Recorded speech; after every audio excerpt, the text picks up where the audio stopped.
a beber do vinho da ira da sua prostituição. Seguiu-os ainda um terceiro anjo, dizendo, com grande voz, se alguém adorar a besta e a sua imagem e receber o sinal na sua testa ou na sua mão, também o tal beberá do vinho da ira de Deus, preparado sem mistura no cálice da sua ira. E será atormentado com fogo e enxofre diante dos santos anjos e diante do Cordeiro. A fumaça do seu tormento sobe para todo o sempre. Não tem repouso nem de dia nem de noite os que adoram a besta e a sua imagem, e aquele que receber o sinal do seu nome. Aqui está a perseverança dos santos, aqueles que guardam os mandamentos de Deus e a fé em Jesus. Podemos perceber então que dentro das 3 mensagens angélicas, qual que é o tema, o ponto principal da mensagem? Envolve a adoração. A primeira mensagem vem advertendo que está acontecendo um juízo. E todos teremos que comparecer diante do justo juiz. Mas, além disso, ela convida todos a adorarem ao Deus verdadeiro. E, inclusive, o final ali do verso 7, ele é uma cópia de Êxodo 20. Por quê? Diz assim, e adorai aquele que fez o céu e a terra e o mar e as fontes das águas.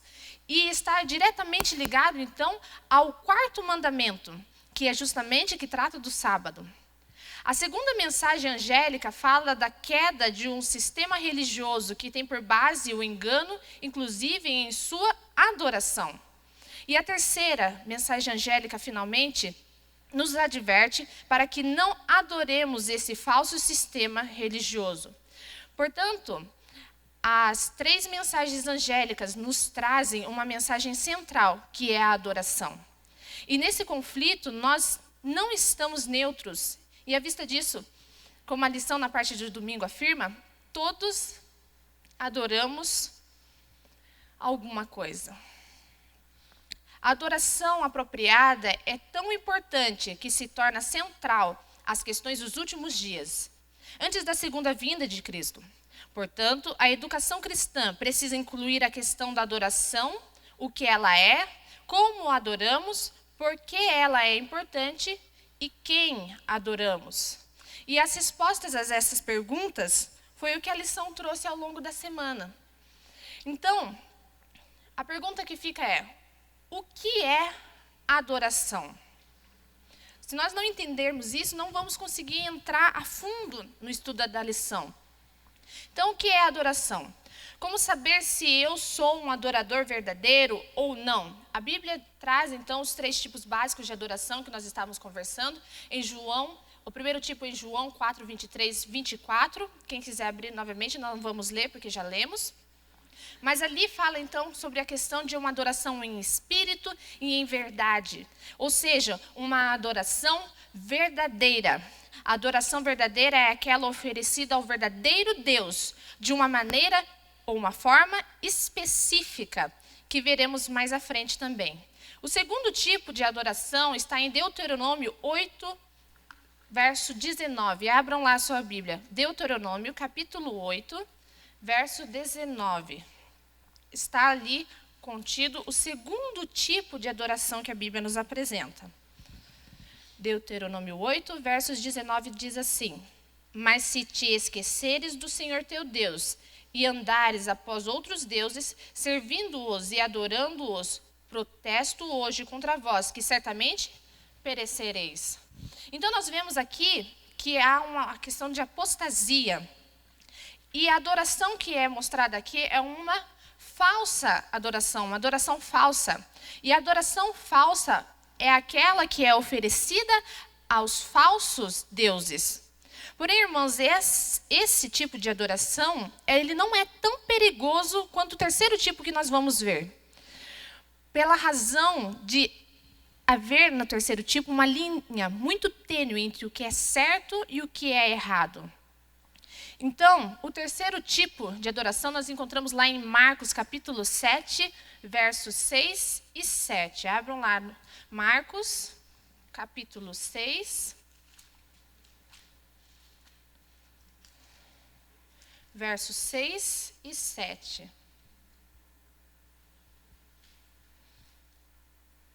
Acharam?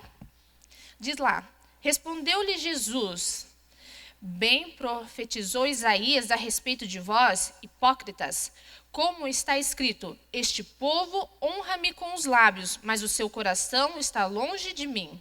Em vão, porém, me adoram, ensinando doutrinas que são preceitos de homens.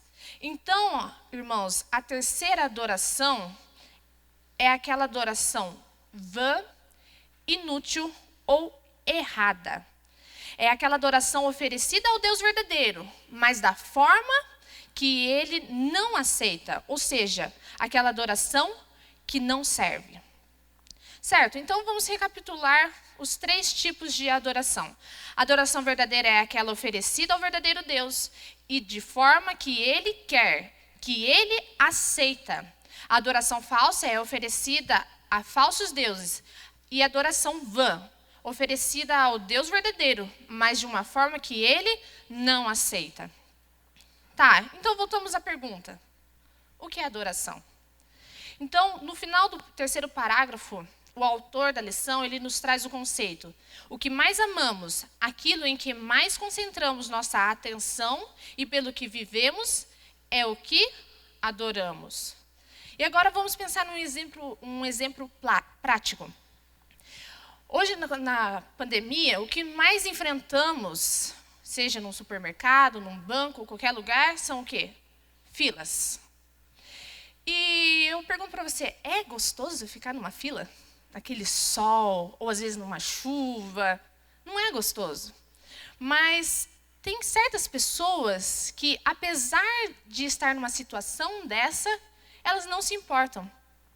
Veja, por exemplo, essa reportagem. Com câncer em remissão, fã de BTS enfrenta 3 dias na fila por ingresso. Imagine, a menina ela já está com poucos cabelos, como podemos ver, e está em tratamento. E apesar disso, ela se submete a ficar 3 dias, simplesmente para pegar um ingresso. Essa reportagem, irmãos, foi do ano passado, de 2019.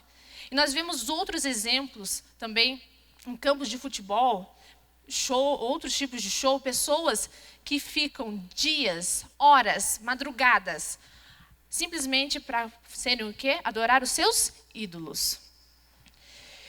E, portanto, com esse exemplo, né, podemos ver que não importa o sacrifício, agradável ou não, eles estão lá por seus ídolos. Entendemos então que adoração, em uma só palavra, significa o quê? Submissão. É se submeter àquilo que eu adoro, gostando eu ou não. Irmãos, quando eu vejo uma reportagem dessa, eu penso em mim. Sabe por quê? Porque essas pessoas não são devotas aos seus deuses de uma forma e muitas vezes, com uma ameaça de chuva, um ventinho, a gente pensa, será que eu vou na igreja? E as igrejas, muitas vezes, nós encontramos vazias. Como nós temos adorado o nosso Deus? Adoração não é um momento, como alguns pensam que é um momento de louvor, quando nós vimos aqui, cantamos hinos a Deus. E a adoração também não é um evento, o ato de vir à igreja. Isso envolve também a adoração. Mas a adoração, num sentido amplo, é um estilo de vida.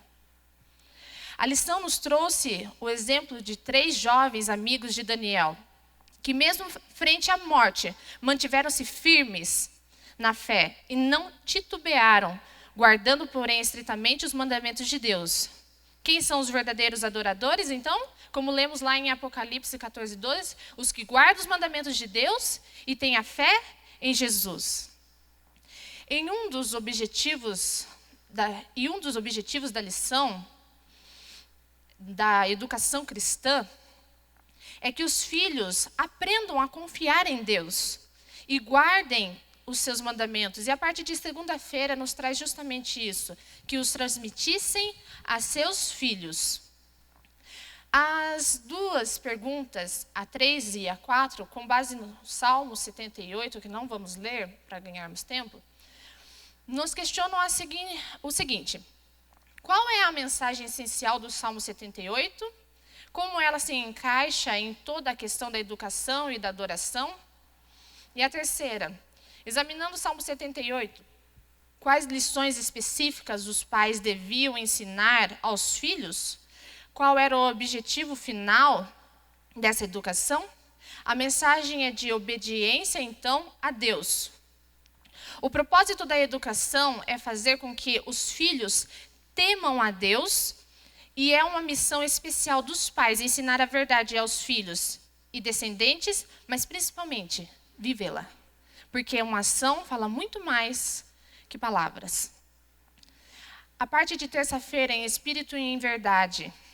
A pergunta 4 nos traz no texto de João 4, 7 a 26, o relato do encontro de Jesus com uma mulher samaritana, junto ao poço.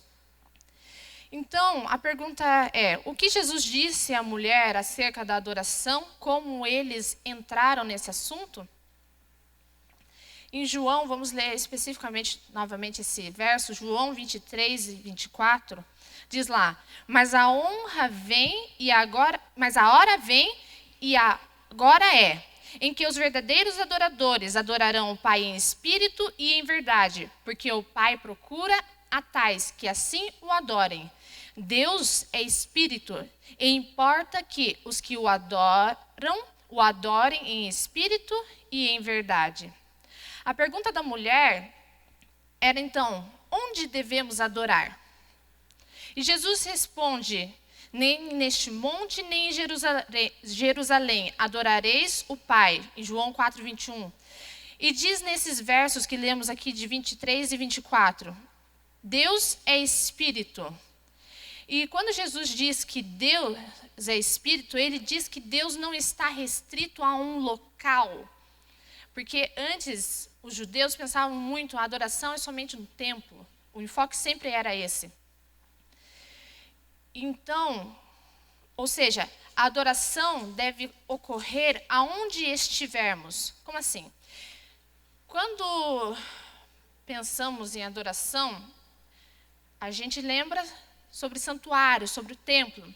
E existem 3 tipos de analogias de santuário ou templos apresentados na Bíblia e no espírito de profecia, que são essas 3: a igreja, o lar e eu.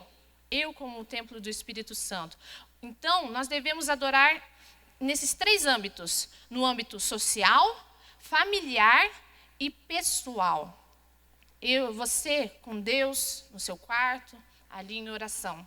Devemos adorar a Deus no âmbito social, familiar e pessoal. Portanto, não devemos adorar a Deus somente na igreja. Adoração é o quê? Um estilo de vida. Mas Jesus não disse apenas o lugar onde Deus deve ser adorado, ele também nos disse a forma correta que ele requer. Lembrando quando nós falamos ali sobre os tipos de adoração, vimos que a adoração verdadeira, aceitável a Deus, é aquela em espírito e em verdade. Conforme os versos que lemos, então, o espírito de profecia nos esclarece o seguinte: aí se declara a mesma verdade que Jesus expusera a Nicodemos, quando disse: aquele que não nascer de novo, de cima, diz outras versões, não pode ver o reino de Deus. João 3:3. Não por procurar um monte santo ou um templo sagrado, são os homens postos em comunhão com o céu. Religião não é limitar-se a formas e cerimônias exteriores. Aqui eu abro um parênteses, que ela não está desmerecendo isso, pois ambas também têm o seu papel importante. A religião que vem de Deus é a única que leva a Ele. Para o servirmos devidamente, é necessário nascermos do Espírito Divino. Isso purificará o coração e renovará a mente, dando-nos nova capacidade para conhecer e amar a Deus. Também nos comunicará obediência voluntária a todas as suas ordens. Esse é o verdadeiro culto. É o fruto da atuação do Espírito Santo. E a lição diz: ao mesmo tempo, a adoração deve ser em verdade, em espírito e verdade. Precisamos ter um conhecimento correto de Deus, de quem Ele é e o que Ele exige de nós. Em outras palavras, a doutrina também está envolvida. Esses dois pontos, aceitar a Cristo como Redentor, nascendo do Espírito junto com a doutrina, que é o conhecimento dele, são fundamentais na verdadeira adoração. Todavia, envolve mais um ponto, que a lição de quinta-feira nos traz: a beleza da santidade. Agora nós vamos entender a fundo justamente o verso para memorizar e a sua aplicação. Diz lá: tributai ao Senhor a glória devida ao seu nome, trazei oferendas e entrai nos seus átrios, adorai o Senhor na beleza da sua santidade.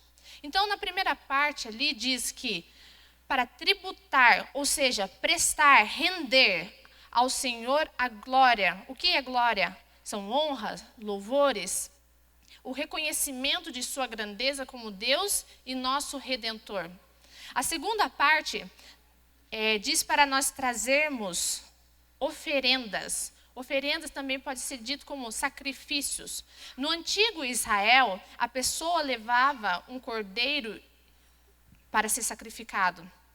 E hoje, o que nós devemos oferecer? Além do cordeiro, tinha outras coisas, mas o que nós devemos oferecer hoje? Em Romanos, capítulo 12, verso 1, responde essa nossa pergunta.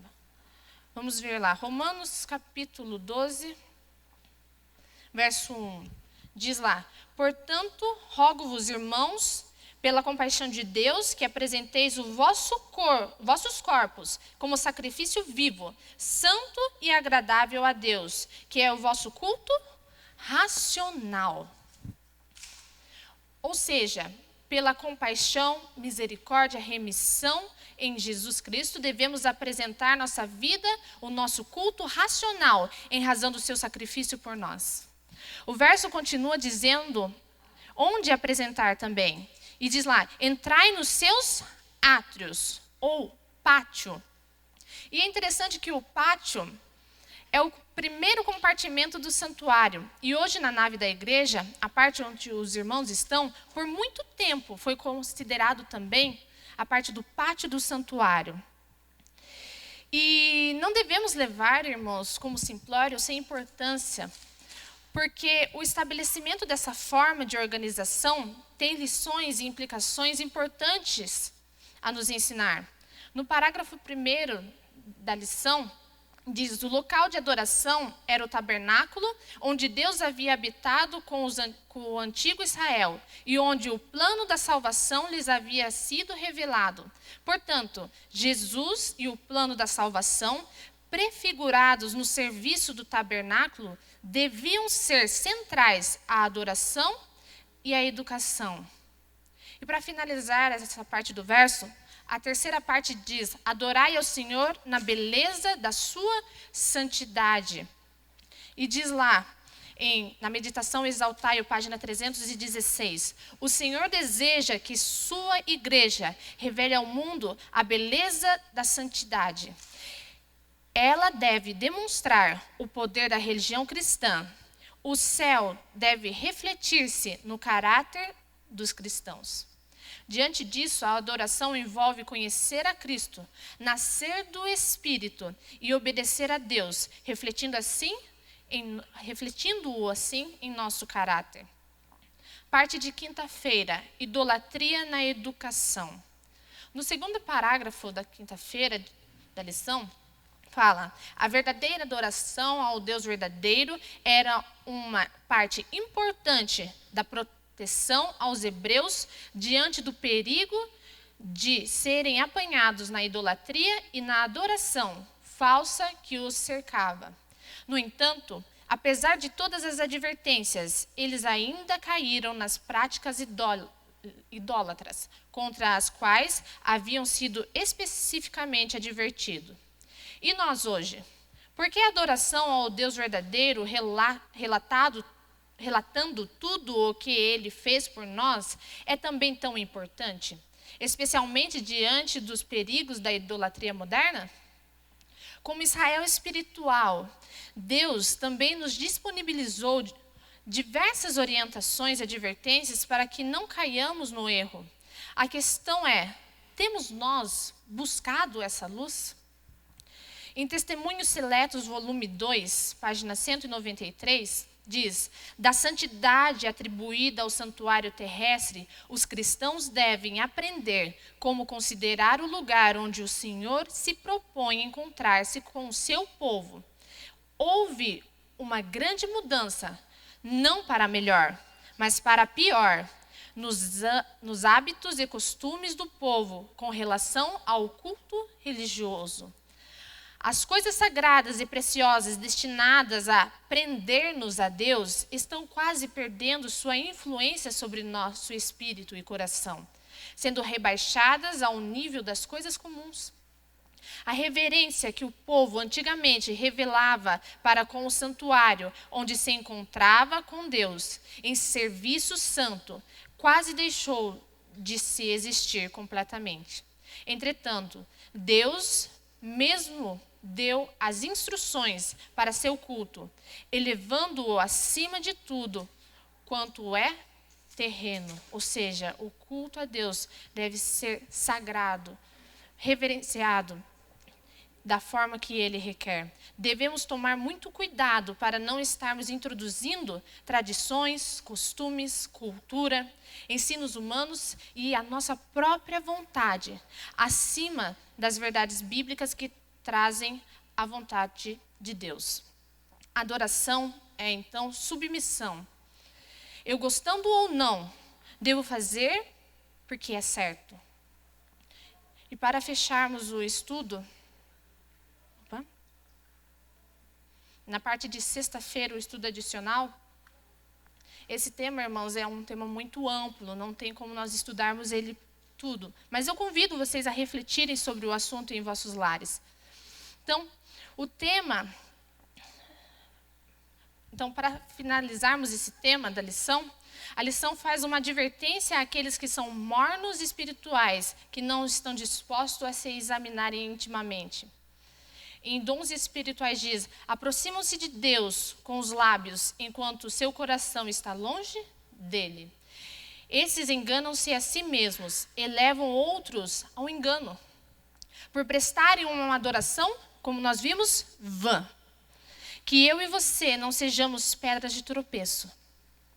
Que busquemos diligentemente, dia a dia, pela oração, pelo estudo da palavra de Deus, a comunhão com Deus, juntamente com nossa família e irmãos em Cristo, prestar uma adoração verdadeira e digna àquele que fez tudo por cada um de nós.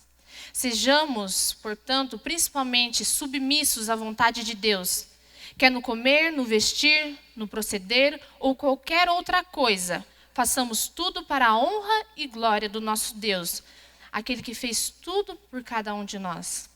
Que adoremos ao Senhor, não somente de lábios, irmãos, mas por nossa maneira de viver, um estilo de vida conforme Deus requer. Esse é meu desejo e minha oração.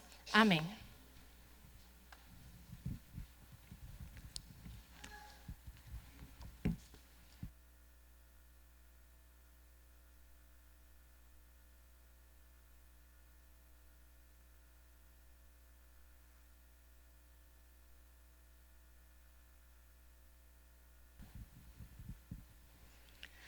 Nós agradecemos a Hannah pela explanação da lição nessa manhã de forma tão clara. Foi muito bom, Hannah. Essa semana eu estava pesquisando também alguma coisa a respeito de adoração e encontrei uma citação da revista Adventista de alguns anos atrás, de 5 anos atrás, de 12/10/2015. O pastor Gerald Campbell, ele é editor associado da Adventist Review, e ele escreveu o seguinte, algumas pessoas adoram coisas. No passado, isso era chamado de idolatria, mas hoje chamamos isso de materialismo.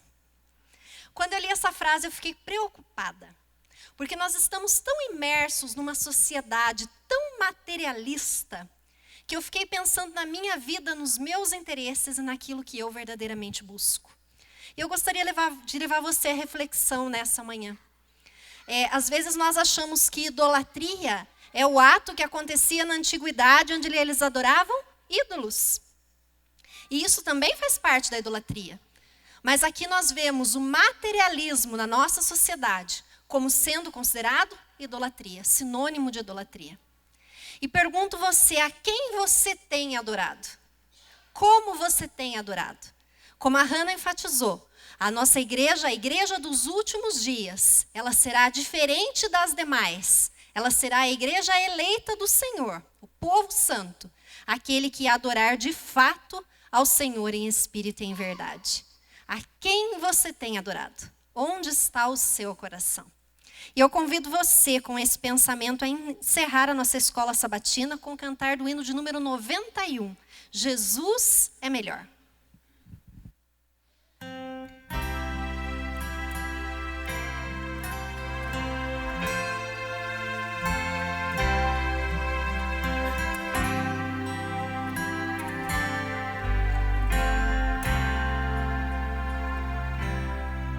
Jesus é melhor, sim, que ouro e bens. Jesus é melhor do que tudo que tens. Melhor que riquezas e posições. Melhor, muito mais do que milhões. Pode ser um rei com poder nas mãos, mas o mau escravo, sim. 1000 vezes prefiro o meu Jesus e servi-lo até o fim. Jesus é melhor que qualquer valor, amigo leal no prazer e na dor.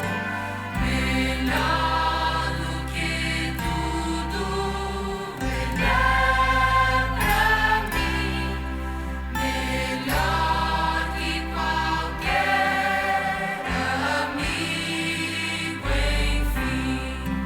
Pode ser um rei com poder nas mãos, mas o mau escravo, sim. 1000 vezes prefiro o meu Jesus e servi-lo até o fim. Jesus é mais puro que a linda flor. Jesus é o sol da justiça e do amor. Jesus é a fonte que satisfaz, caminho do bem, verdade e paz. Pode ser um rei com poder nas mãos, mas o mau escravo, sim.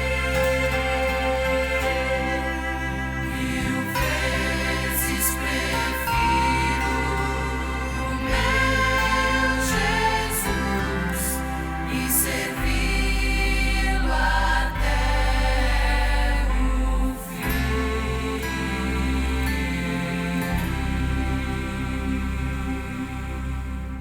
Vamos orar? Poderoso Deus e eterno Pai, A nossa gratidão a Ti pelos momentos que aqui passamos, recapitulando a Tua palavra e participando de momentos de adoração ao Teu nome. Pai querido, nós rogamos a Ti que o Teu Santo Espírito não desista de nós. O Senhor sabe que o nosso coração não é o ideal que o Senhor gostaria que fosse, ó Pai. Mas nós pedimos, Senhor Deus, que pela tua ação constante do Teu Santo Espírito, nós possamos prestar a Ti a adoração que o Senhor merece. Dá-nos a Tua paz, continua conosco no restante dessa programação, que ela seja para honrar e glorificar ao Teu nome unicamente.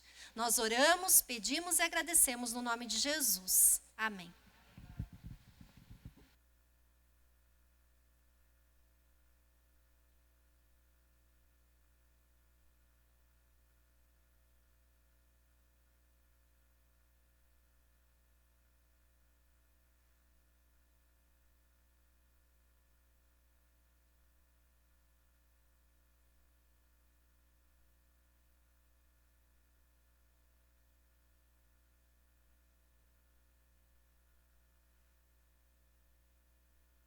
Bom dia, bom sábado, irmãos.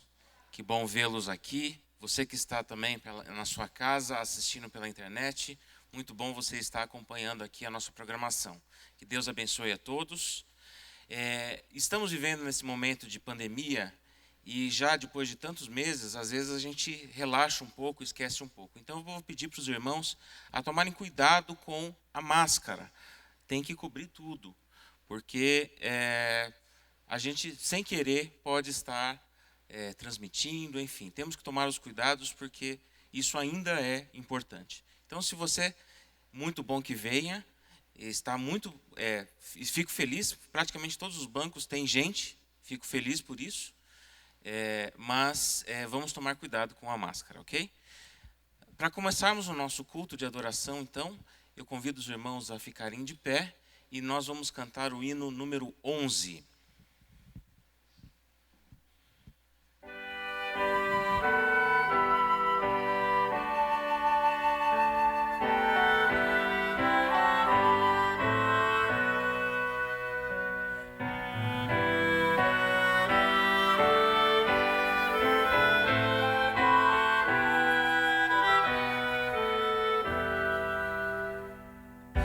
Deus de Abraão, louvar.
Com reverência agora, aqueles que puderem, nos coloquemos de joelhos para falar com o nosso Deus.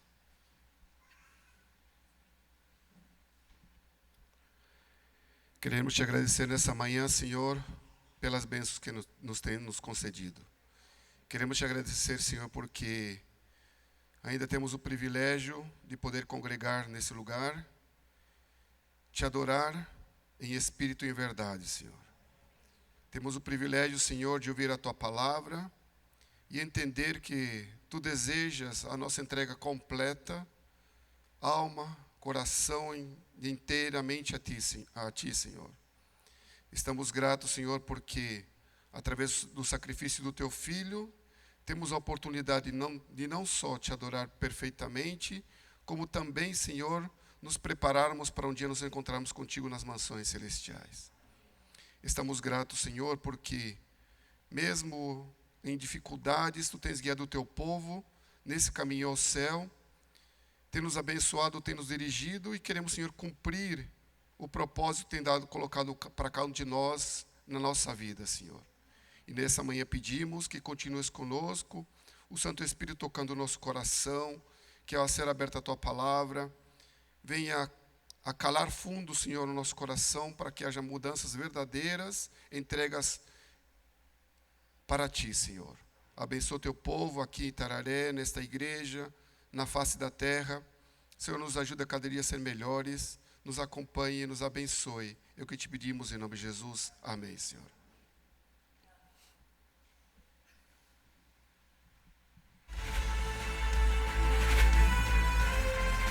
Provai e vede. História de hoje: uma vida em missão. Cidade do Leste quase nunca para, mas no meio desse comércio há um empresário que inspira a paz e faz a diferença no cumprimento da missão. Seu nome é Amado Funes. Alguns momentos especiais da nossa história foram contados em 2 episódios do Provai e Vede. Mônica e eu amamos a igreja e estamos totalmente envolvidos na pregação do Evangelho na Cidade do Leste. Pela graça de Deus, muitas vitórias têm sido conquistadas, como o mais recente projeto missionário, a construção da Igreja de La Blanca.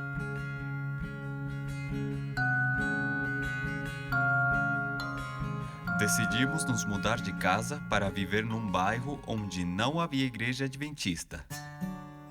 Depois da compra do terreno para o templo, que foi possível graças à ajuda da Divisão Sul-Americana, da União Paraguaia e dos Irmãos de La Blanca, começamos a planejar a construção, que durou 6 meses. Durante todo este tempo, a igreja esteve unida em oração. E, ao mesmo tempo, seus membros continuaram com seus planos de fidelidade a Deus. Para alcançar o nosso objetivo, realizamos feiras de saúde, obras evangelísticas com duplas missionárias, com os jovens Calebes e com os de 1 ano em missão. Eu tenho um pacto pessoal com Deus de separar 10% do que recebo como dízimo e 20% como oferta de gratidão ao Senhor. Mas ao tomar em conta a importância deste projeto, decidimos fazer um novo pacto com Deus. Então, agora entregaríamos a maior parte das entradas do meu negócio a Deus por 6 meses, ou seja, tudo o que eu ganhasse nesse tempo seria investido neste projeto e só 30% ficaria para sustentar a nossa família. Porém, chegaram as provas. Meu sogro caiu da moto e fraturou as pernas.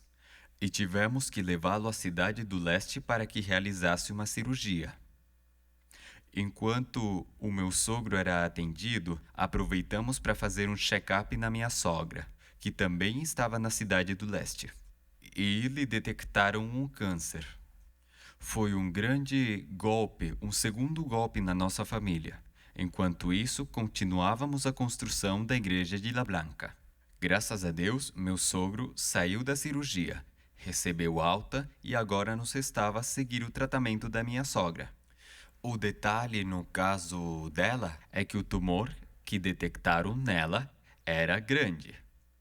E tínhamos medo porque os doutores pensavam que ela já estava com metástase. Bom, no primeiro exame que ela fez, o tumor era grande. No segundo exame, o resultado mostrou que era muito menor que o primeiro. Então o doutor queria um terceiro exame, mas aí minha esposa disse ao doutor que não podíamos pagar esse exame porque era caro. Então ele disse, eu pago, para confirmar o que estou vendo. No primeiro exame era muito grande e no segundo, muito pequeno. E o terceiro estudo revelou pequeno também. Aí começamos a ver o milagre de Deus na vida da minha sogra. Finalmente ela fez a cirurgia e lhe retiraram o tumor. E agora ela está em recuperação, sem câncer, pela graça de Deus. Queridos irmãos, quero motivá-los a fazer um plano pessoal com Deus e entregar sua vida para a pregação do Evangelho. Enquanto estivermos cuidando dos assuntos do Senhor aqui na terra, Ele se encarregará de cuidar dos nossos. Não importa o que aconteça, provai e vede. Agora, quero convidá-los a participar deste momento especial de adoração.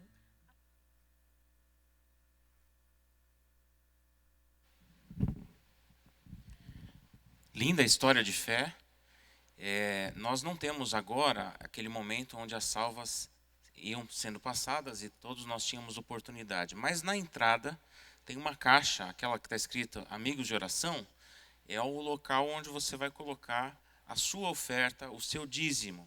Você que está em casa, se você puder vir hoje das 15 até as 17 horas, a igreja está aberta para que você possa colocar também a sua adoração e o seu dízimo. E todos os dias onde a igreja está aberta, então no domingo e na quarta-feira também, onde tem culto, você também pode colocar. Ou seja, apesar de não termos passado as salvas, você tem a oportunidade de adorar a Deus através dos dízimos e ofertas.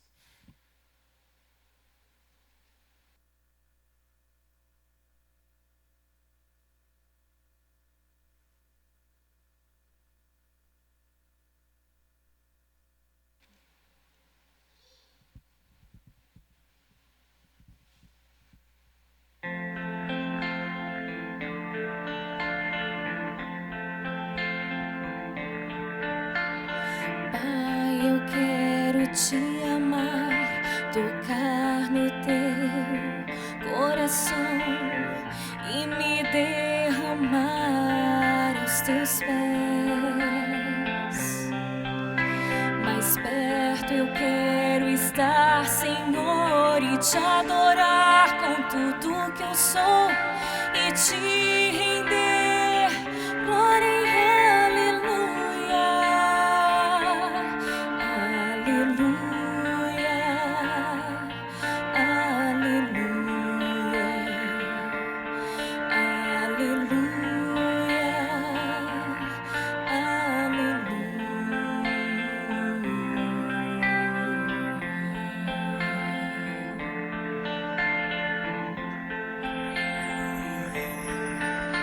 Quando lutas vierem me derrubar, firmado em ti eu estarei, pois tu és meu refúgio, ó Deus. E não importa onde estiver, no vale ou no monte eu adorarei, e a ti eu canto glória e aleluia. Aleluia, aleluia,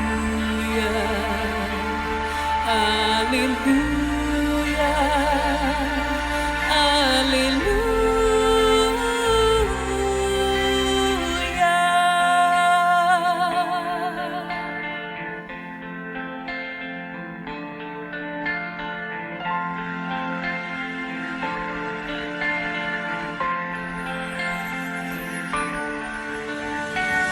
Senhor, preciso do teu olhar, ouvir as batidas do teu coração, me envolver nos teus braços, ó Pai. Toda A minha alma deseja-te, junto com os anjos eu cantarei. Tu és santo, exaltado, aleluia.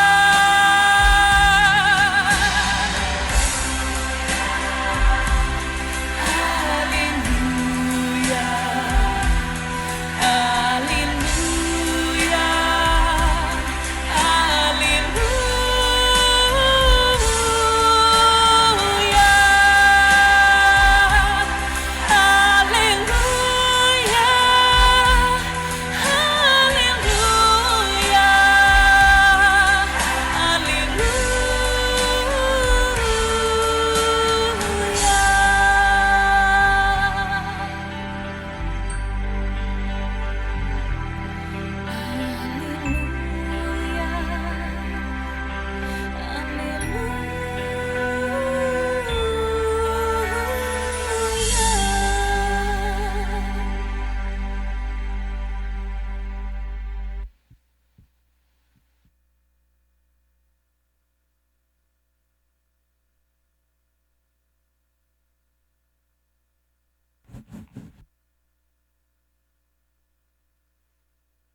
Um bom dia aos irmãos aqui da Igreja Central. Um bom dia àqueles irmãos que nos acompanham através dessa live também. Que Deus o abençoe e que a graça do nosso Senhor Jesus possa alcançá-lo onde estiver. E é motivo de grande alegria e responsabilidade abrirmos a palavra de Deus para expor algumas lições que Deus tem nos demonstrado. Quero agradecer a Larissa por essa oração cantada, essa oração de entrega. Nós não combinamos, mas tem muito a ver com aquilo que nós vamos refletir e estudar um pouquinho esta manhã. Alguns, né, a maioria talvez saibam, mas talvez tenha alguns aqui que estão vendo eu vestido um pouco diferente. O que será isso? Por que ele está assim? Eu aceitei o chamado ao Ministério Adventista de Motociclistas. É um ministério muito bonito, onde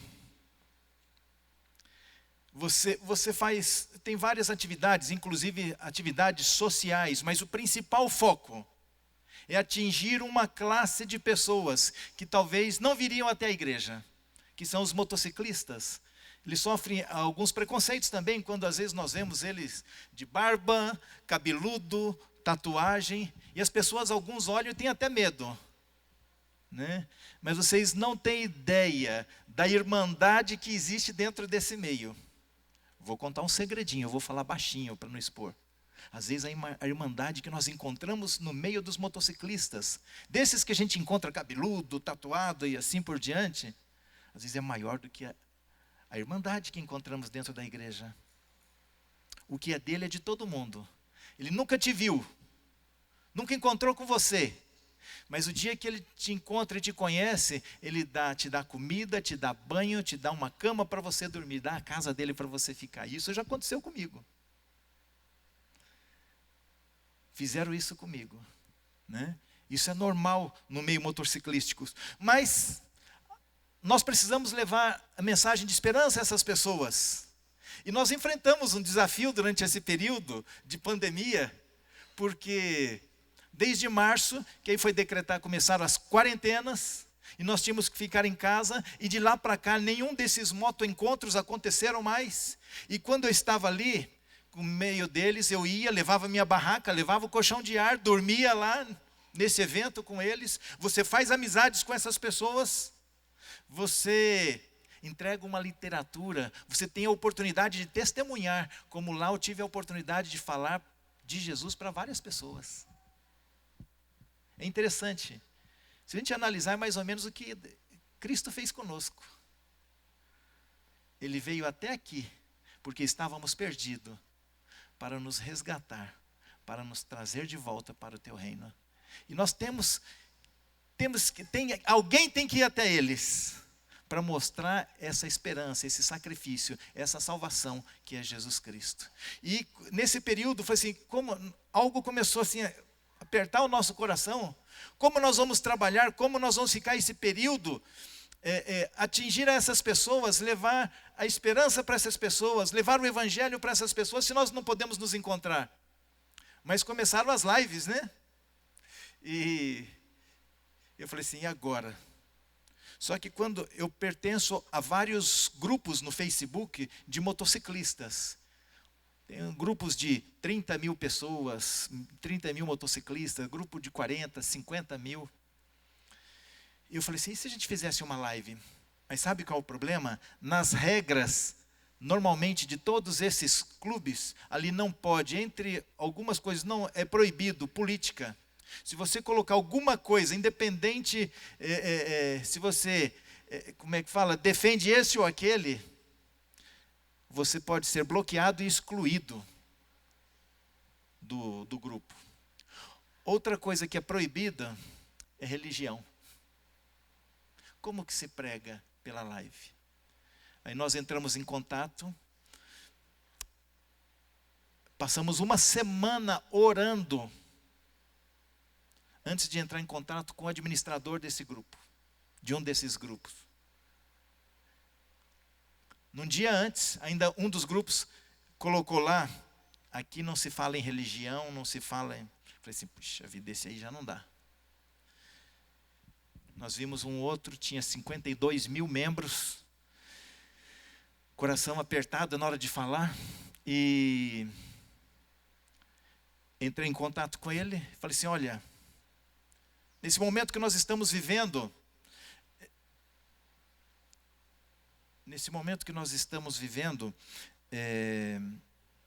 nós não temos mais nossos motoencontros. Algumas pessoas estão até meio estressadas por não poder sair de casa, isso mais no início, depois de algumas semanas em casa, algumas andam estressadas, e as lives viraram modas. Eu queria ver a possibilidade de nós fazermos um estudo da Bíblia específico para motociclistas, onde nós não falamos de placa de igreja, não falamos de religião, falamos apenas daquilo que a palavra de Deus nos ensina. E as respostas que serão dadas serão, inclusive, lidas na palavra de Deus, não é uma opinião pessoal. Qual a possibilidade de fazermos isso uma vez por semana? E o diretor não demorou muito, o administrador disse assim, parabéns pela iniciativa. Eu falei assim, glória a Deus. Parabéns pela iniciativa. E nós começamos a fazer um estudo para motociclistas ali dentro. Terminou os estudos, assim, mas agora a gente não queria perder esse canal. E a gente entra falando sobre motociclistas, falando sobre temas, discutindo utilidade pública, temas sobre motociclistas, e naquele tema que nós estamos falando, nós transferimos para a palavra de Deus, uma reflexão na palavra de Deus. E entre os abraços, os cumprimentos, abraços e a reflexão é mais ou menos 1 hora. Parece incrível como Deus abre as portas. Você tem tido ali cerca de média 1000 visualizações por lives. Teve lives que teve quase 2000 visualizações.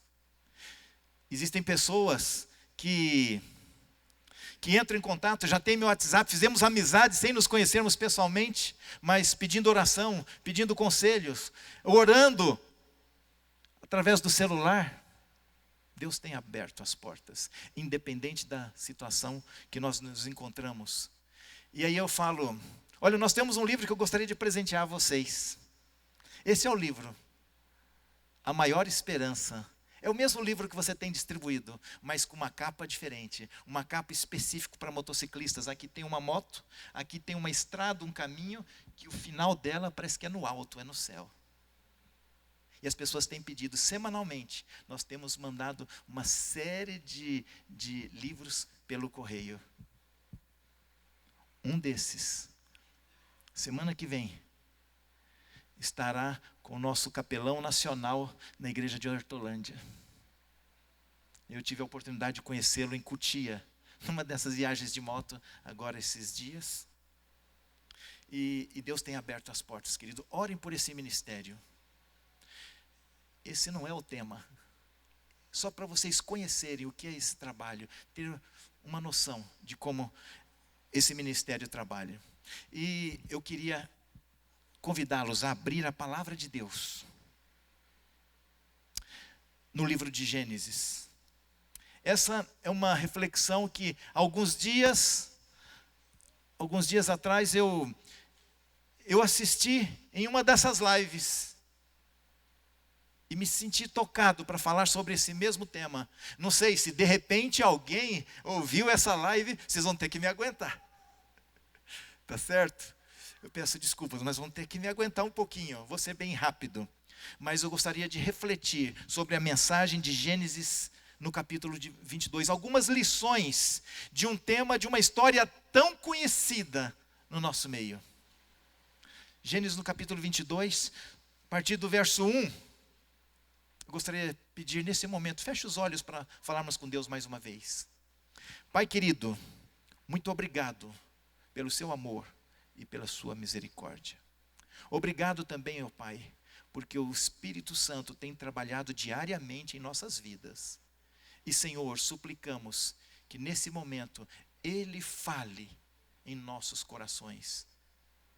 Que nós sejamos apenas instrumento a transmitir a Tua palavra, é o que suplicamos em nome de Jesus. Amém. Queridos, algumas lições aqui no capítulo 22 de Gênesis. Aqui o título, pelo menos na minha versão, diz: Deus prova Abraão. E diz assim: depois dessas coisas, pôs Deus Abraão à prova. E lhe disse: Abraão, este lhe respondeu: eis-me aqui. Queria dar uma paradinha aqui. Uma primeira lição que nós podemos tirar.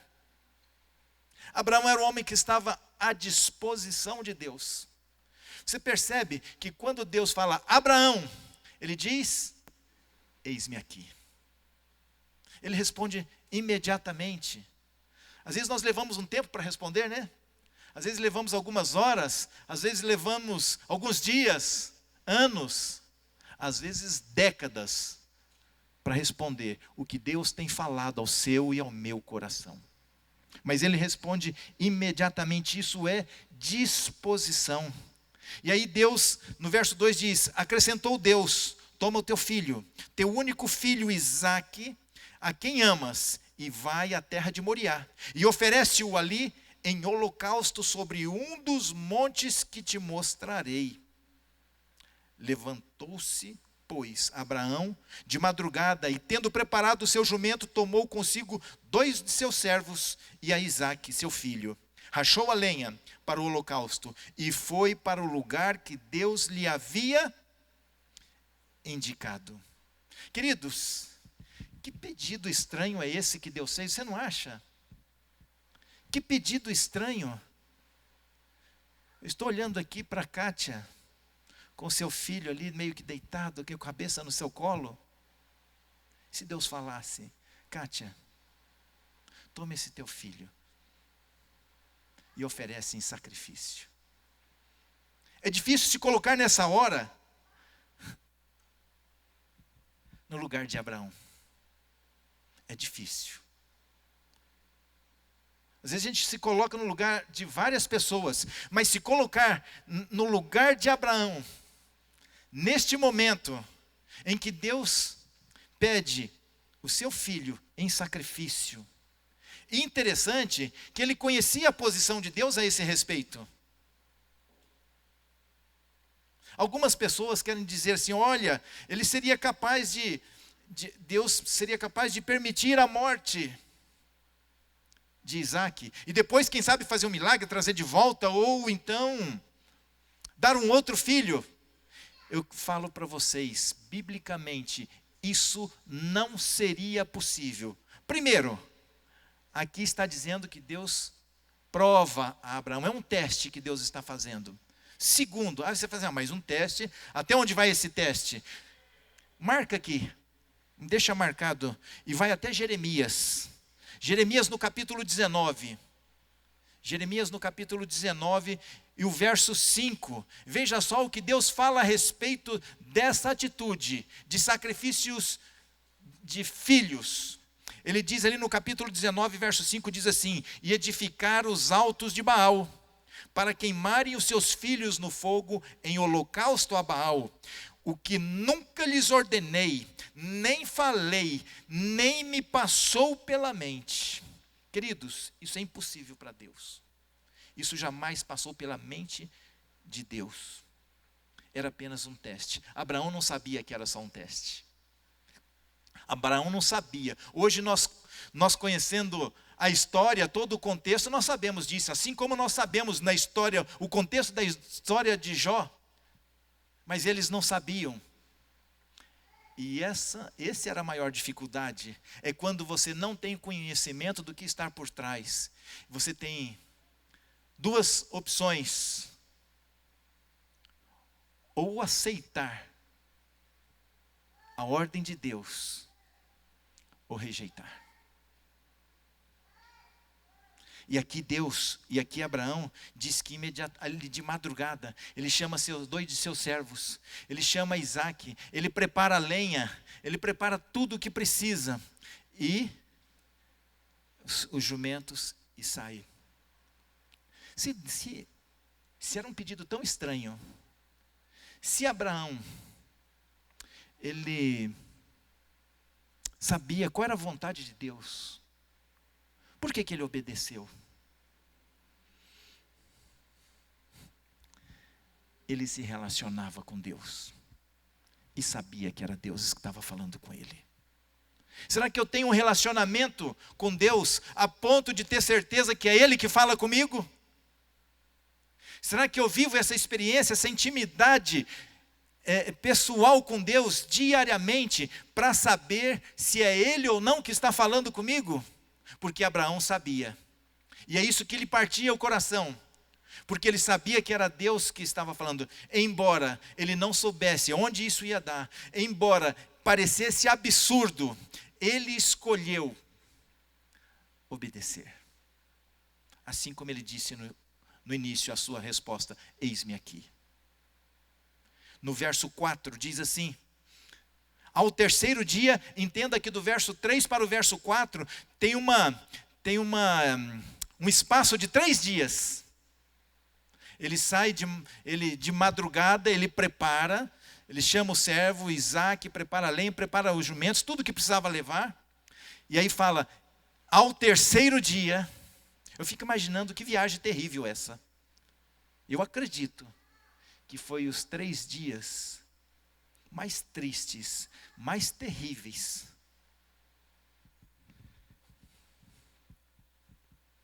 da vida de Abraão. Como isso é difícil para um pai, para uma mãe.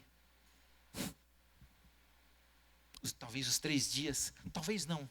Eu creio que esse tenha sido os 3 dias mais terríveis da vida de Abraão. Talvez viagem em silêncio, talvez cabisbaixo, eu fico aqui imaginando, porque aqui o contexto não diz, mas talvez ali viajando, sério, talvez diferente das outras vezes, mas diz que ao terceiro dia, erguendo Abraão os olhos, viu o lugar de longe. Nesse momento, eu tento imaginar, queridos, como pai, eu tento imaginar o coração dele talvez estremecendo, quando Deus fala para onde que era para ele levar, para a terra de Moriá, e vai erguer um altar e sacrificar o filho no lugar, no monte onde eu te mostrarei. E a hora que ele levanta os olhos, ele vê o local, vê os montes ali da região de Moriá. Eu imagino que o coração dele deve ter acelerado, as batidas cardíacas devem ter aumentado drasticamente. Mas ele, qual era a sua resposta para Deus? Eis-me aqui. E aí, no verso 5 diz, então disse a seus servos, esperai aqui, com o jumento, eu e o rapaz iremos até lá, e havendo adorado, voltaremos para junto de vós. Ele não sabia o plano de Deus, ele não sabia o que Deus tinha preparado, ele não sabia o que aconteceria nos próximos momentos, mas ele tinha fé de que ele e o rapaz voltariam para encontrar aqueles servos que ali aguardavam. E aqui é interessante, a íntima ligação entre o pai e o filho. Isso nos faz lembrar também a ligação em Deus Pai e Jesus Cristo. Nós somos tentados diante às vezes, da sociedade que vivemos, do mundo em que nós fomos ensinados, criados, nós imaginamos assim: Jesus é bonzinho, Jesus é parceiro, Jesus é nosso amigo, Jesus é que veio morrer no meu lugar. Eu esqueço da câmera, tenho que ficar parado aqui. Ele mesmo, olha, Jesus, agora o Pai é bravo. O Pai está lá num trono, com uma barba branca, só de olho no que está acontecendo. Entenda, queridos, esse personagem é Zeus, da mitologia grega, e não Deus. Deus, juntamente com Cristo, tem vivido e trabalhado para a nossa salvação, para nos resgatar. A gente fala, pode imaginar, alguém tem que morrer, vai lá Jesus, morre lá. Não. Ali na cruz, o Pai morria junto com o Filho. Tente se colocar. Se eu tiver que fazer mal, faço para você ou para o seu filho? Você entende? A palavra de Deus nos diz, olha, se nós que somos maus sabemos, se vós que sois maus, sabeis dar boas coisas, boas dádivas a seu filho, quanto mais o Pai. Você entende? Essa ligação, essa intimidade. E agora aqui continuam os dois, o Pai e o Filho. O verso 6, tomou Abraão a lenha do holocausto e a colocou sobre Isaque, seu filho. Ele, porém, levava nas mãos o fogo e o cutelo. E assim caminhavam ambos juntos. E eu fico imaginando em silêncio, como seria essa caminhada? Mas no verso seguinte, verso 7 diz, quando Isaque disse a Abraão, seu pai, meu pai, o que será que aconteceu quando Abraão escutou esse meu pai? Qual foi o sentimento do seu coração? O que passou pela sua mente? O que vem aí? Qual será a próxima pergunta? Ele diz, meu pai. E ele respondeu, eis-me aqui, meu filho. Entenda que é a mesma resposta que ele deu para Deus. Ele era sempre um homem disposto. E diz assim, perguntou-lhe Isaque, eis aqui o fogo, eis aqui a lenha, mas onde está o cordeiro para o holocausto? Ele não era bobo, né? Ele sabia que alguma coisa estava faltando. Alguma coisa tinha ali. E a resposta de Abraão no verso 8, Deus proverá para si, meu filho. Que resposta. Sabe, queridos, ele não tinha a resposta do que sucederia, de que aconteceria, como seria esse momento, mas ele tinha o seu Deus, assim como ele reconheceu que era a voz de Deus falando com ele, ele conhecia o suficiente para saber que Deus teria alguma solução. E ele diz, Deus proverá para si. Entenda que de certa forma ele falou para o filho. Ele não diz, Deus proverá para nós, não, ele diz, Deus proverá para si, meu filho, o cordeiro. E ambos continuaram.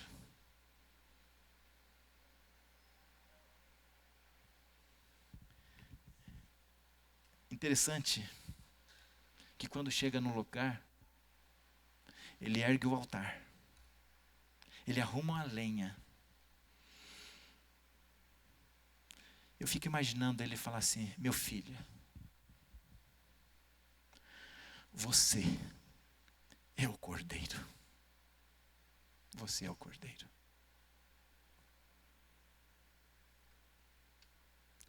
Chegaram aqui no verso 9, fala, chegaram ao lugar que Deus lhe havia designado. E ali ele edificou um altar, sobre ele dispôs a lenha, ele amarrou Isaque, colocou o seu filho e o deitou no altar em cima da lenha. Eu não sei também Queridos, aqui tem uma outra lição que nós não podemos deixar de entender. Embora Isaac não sabia o que viria, não entendia muito bem tudo aquilo, mas ele obedeceu à disposição de seu pai, de obedecer, de atender a ordem do pai. E ele, da mesma forma, obedeceu ao seu pai, mesmo que ele não entendesse. E aqui me faz compreender que fé exige obediência. Não existe fé sem obediência. Quando Deus nos dá a sua lei, quando Ele nos dá, nos mostra a forma como temos que andar, fé é quando nós passamos a obedecer. Porque é muito fácil eu falar, mas é difícil de cumprir. É muito fácil carregar a lenha no altar, até o altar, mas é difícil deitar sobre ela.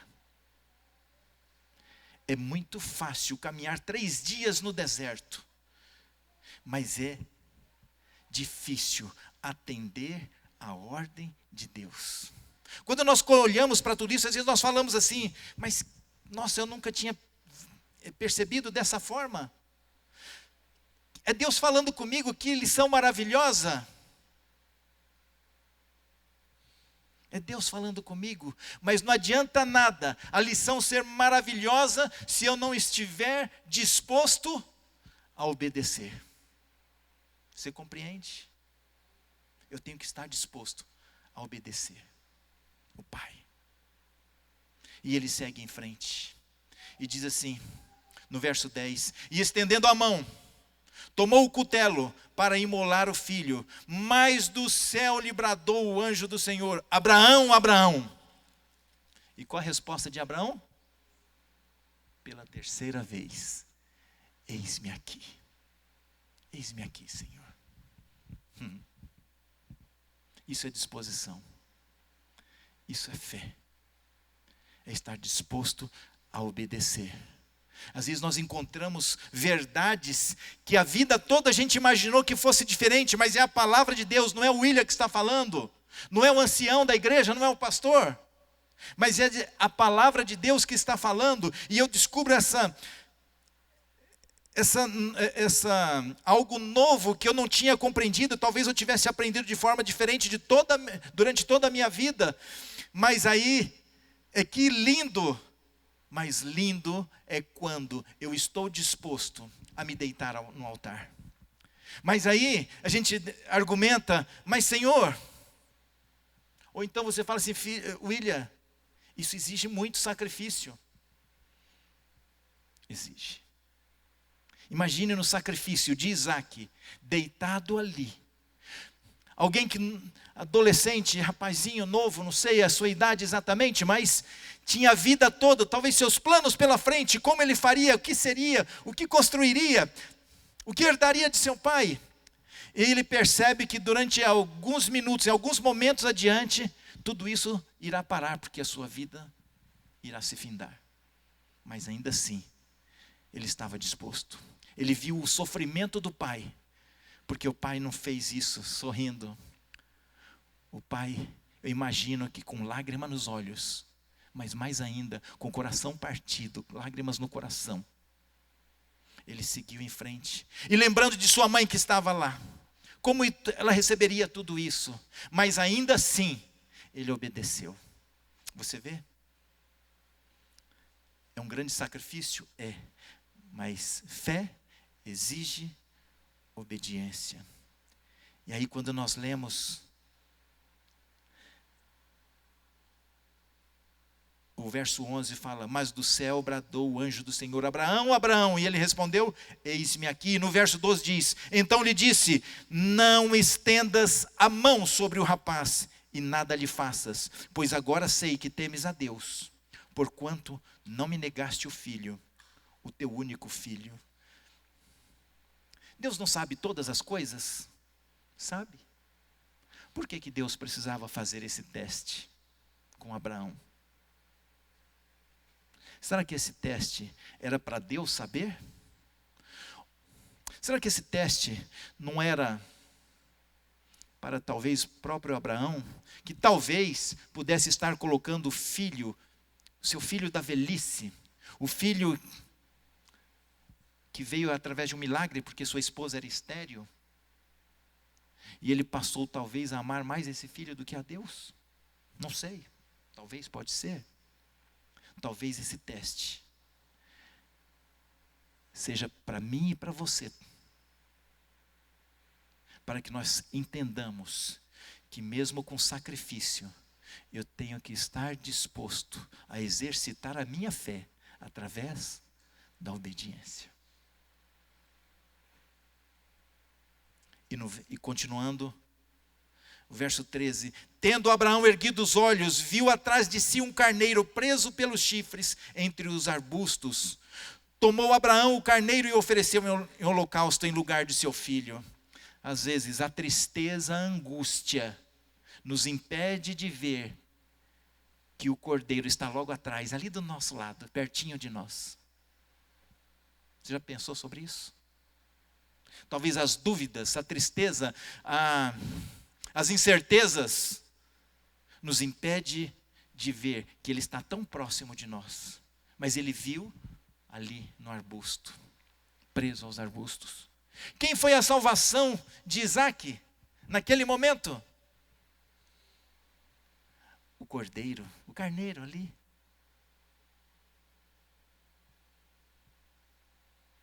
O cordeiro.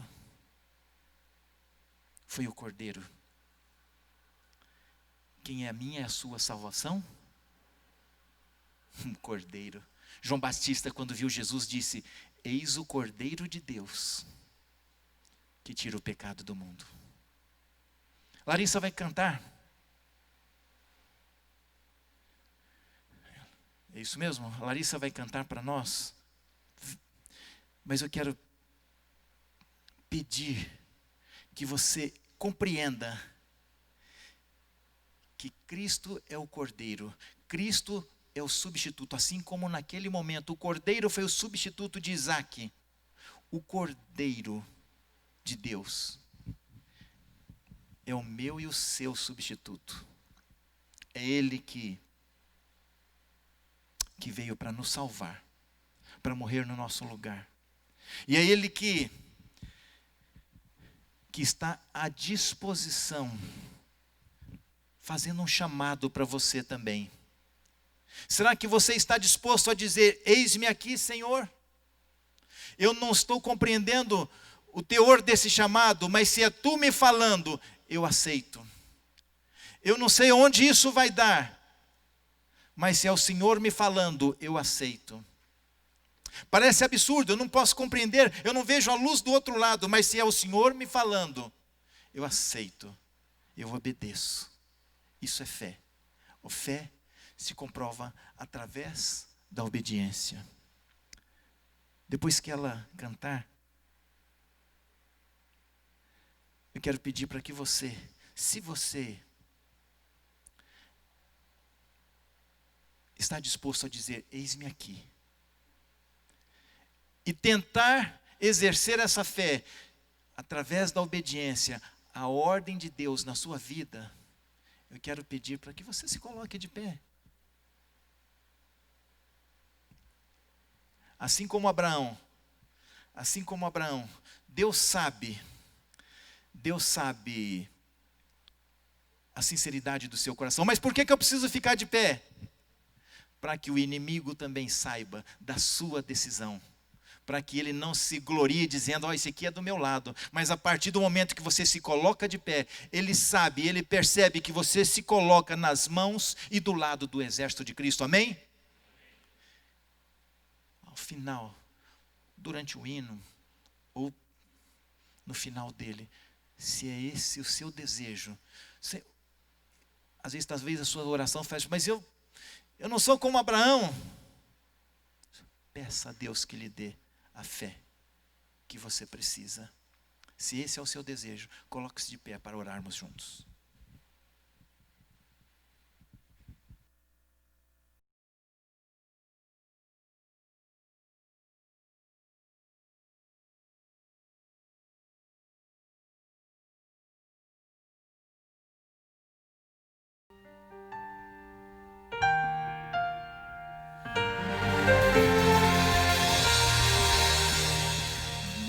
Nada posso esconder de ti, Senhor.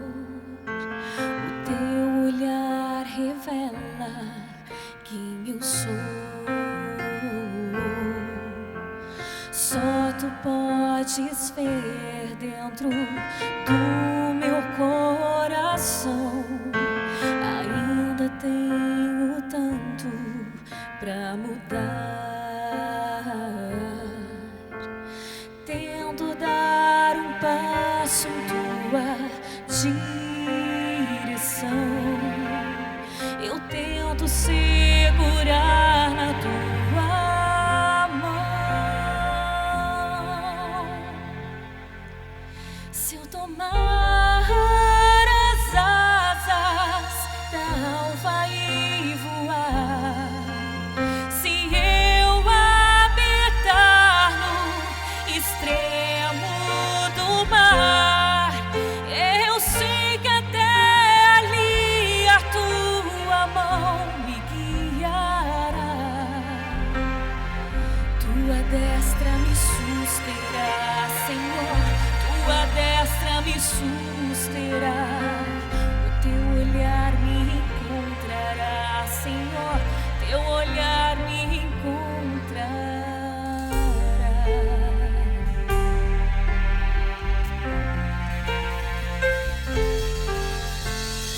Não rejeite as súplicas de meus lábios, Senhor. Até na alegria eu sinto a dor.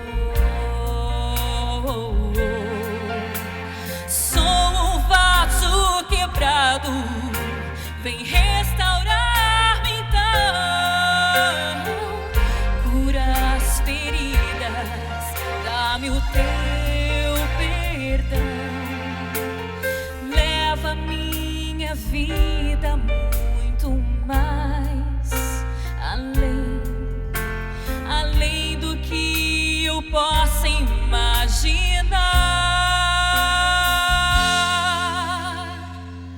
Se eu tomar as asas da alva e voar, se eu habitar no extremo do mar, eu sei que até ali a tua mão me guiará.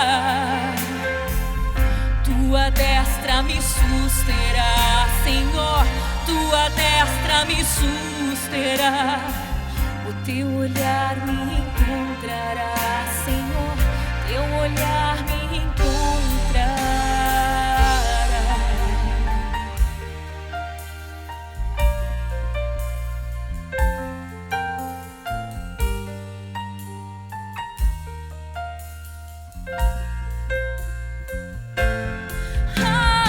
O teu poder não tem limites, meu Senhor. O teu perdão limpou meu coração.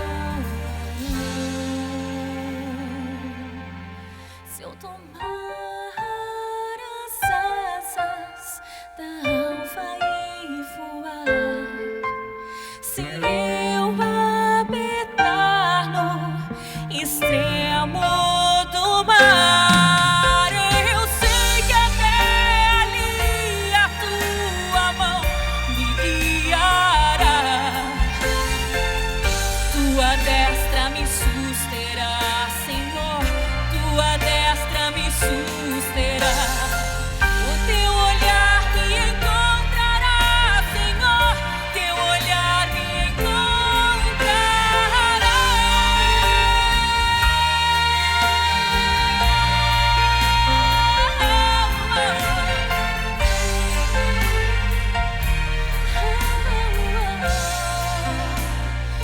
Me encontrará,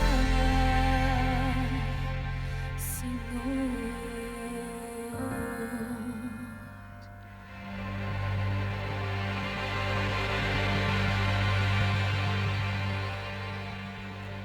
Você crê que o olhar do Senhor te encontrará? Você crê que Ele com sua destra, com a sua mão fiel, irá te suster? Então não tenha medo. Mesmo que você não compreenda, mesmo que você não enxergue a solução, não tenha medo de exercer a sua fé através da obediência ao Pai. Feche os olhos. Pai querido, muito obrigado pela história de Abraão. Muito obrigado pela história de Isaac. Mas, Senhor, obrigado pelo sacrifício do Cordeiro de Deus que tira o pecado do mundo. Obrigado, ó Pai, porque Ele se ofereceu e Ele já pagou o preço. A nós coube a parte mais fácil, é aceitar. Mas às vezes é difícil para nós. Ficamos inseguros, com medo. Mas, Senhor, completa a nossa incapacidade de crer em Ti, Senhor. Nos dê a fé que precisamos. E mesmo que eu não encontre a solução, nos dê, ó Pai, o desejo, a vontade e a decisão de lhe obedecer, Senhor. Que o Teu Espírito, a Tua graça esteja sobre cada um de nós. Que a Tua bênção, Senhor, seja transbordante em nossas vidas. E que possa ser estendida aos nossos queridos, onde quer que estejam. É o que suplicamos, em nome de Jesus. Amém, Senhor. Amém. Nós não vamos ter como cumprimentar ainda, mas eu deixo aqui o meu abraço a você que veio, a você que nos acompanhou de sua casa. Que Deus o abençoe e tenha um feliz sábado.